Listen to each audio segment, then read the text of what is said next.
Hey, Mitch here. So, how do you practice warrior awareness?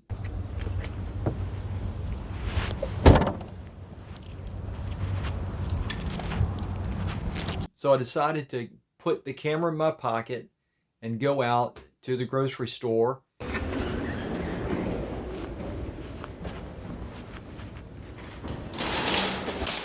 and analyze the pictures and maybe show you some things you could learn.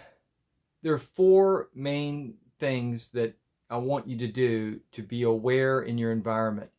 Now, I call this video Warrior Awareness because I know that's going to attract a lot of attention from people who think they need to be warriors all the time. But you just can't. You can't focus and be hyper focused on the world around you. It won't work. You can't maintain it.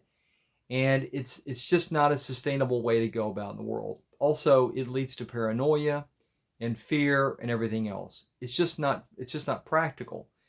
So, the first thing I want you to know when you go out into the world is that life is an adventure.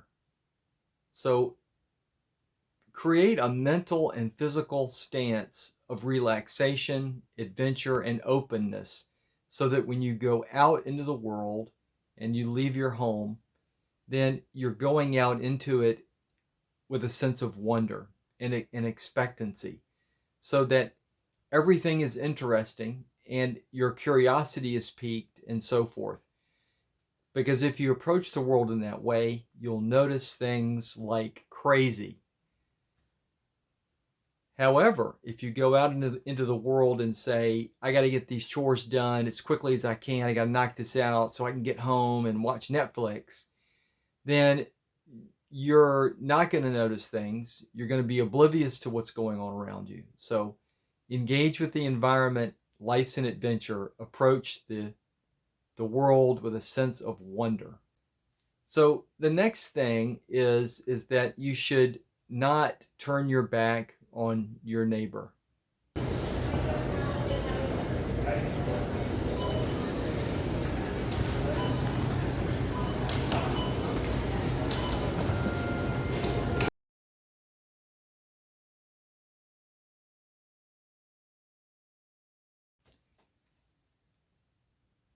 And what I mean by that is that's a spiritual as well as a physical attitude, if you will, when you go around in the world. So when you're in a public place like a grocery store, you might have to look at your grocery list for a moment. And when you do that, build a habit of just turning your back to the shelving or to something static, the wall, whatever, so that nothing's behind you when you have to look down at your shopping list.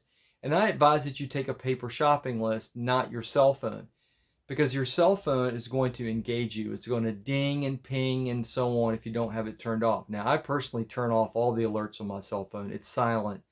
It vibrates when it rings, and that's it, because I can't be distracted like that. I want to be engaged in my environment, so I have all that stuff turned off. But maybe you can't for whatever reason. But if you use your cell phone for your grocery list, then when you open it up, you're going to see text, you're going to see bings and dings and pings and pongs, and then you're going to get wrapped up in your phone, which is not a good way to approach the world. Now, it's not paranoia not to turn your back on your fellow man. It's the way you should be in the world. So it's not paranoia to click your seatbelt every time you get in the car either.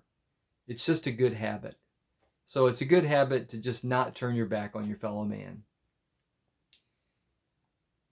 Now, the next thing you should do is you should love your neighbor as yourself. So you should engage with the people around you. So talk to the cashier. How you doing today?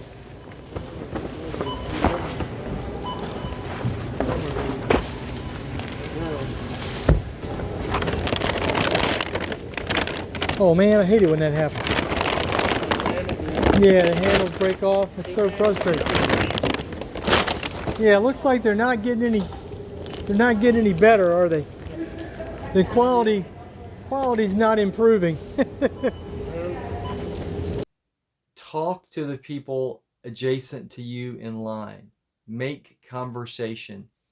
And if you engage with them as human beings, this does a number of things. It enriches your life, it enriches their life, and it's a good habit. So you'll notice things about people when you engage with them. Now, many people are not terrorists who commit acts of violence in the public space.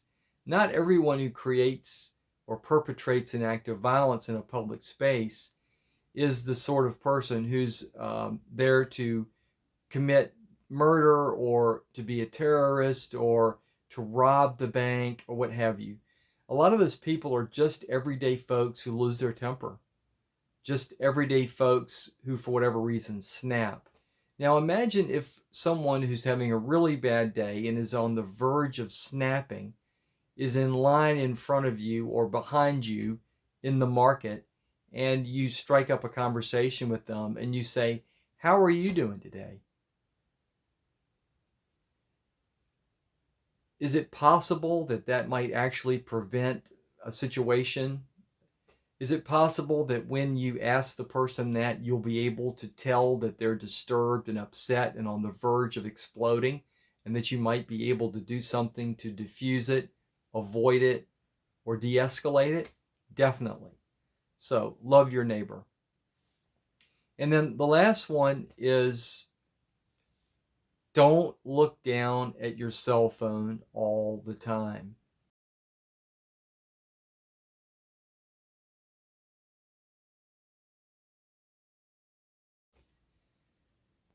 The way I like to remember that is with Psalm 24.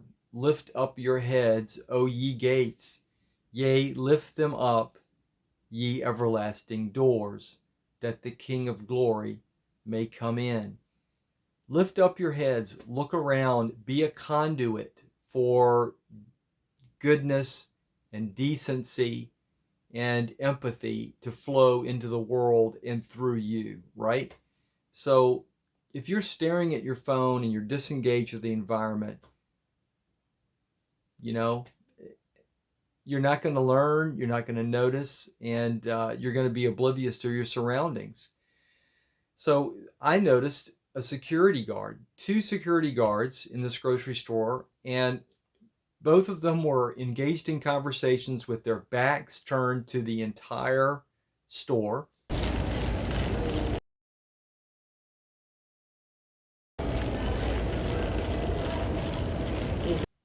And then when one of them went on break, he walks the whole parking lot to his vehicle, staring at his phone the entire way out to the car.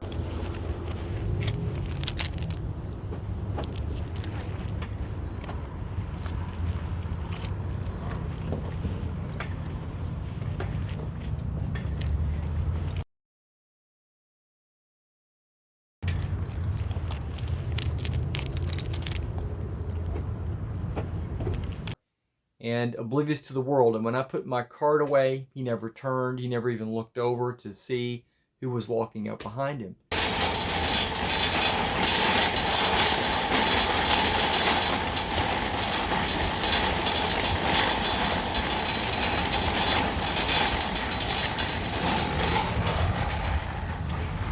That's not warrior awareness. So let's recap the four things. Life's an adventure. Approach it with a sense of wonder and curiosity and like, wow, what am I going to notice that's really cool today? The second thing you need to do is not turn your back on your fellow man. The third thing, love your neighbor. And then the fourth thing, lift up your heads. Look around. And then if you do these things, here's the thing that's really cool.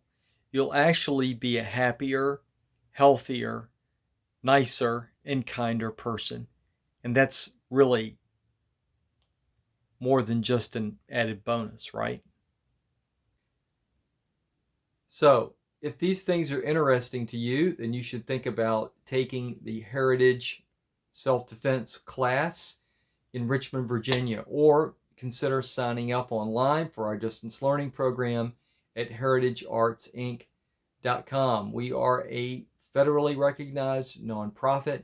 All of our classes are free. I know everyone says it's free and it's not. This is actually free, for real, free.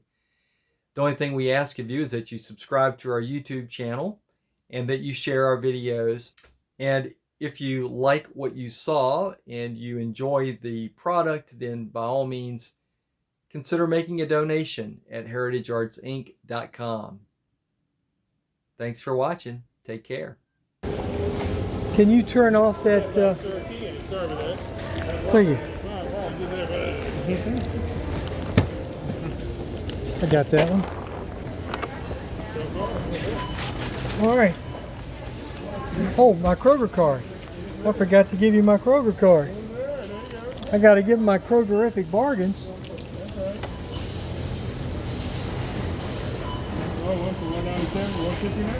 There you go.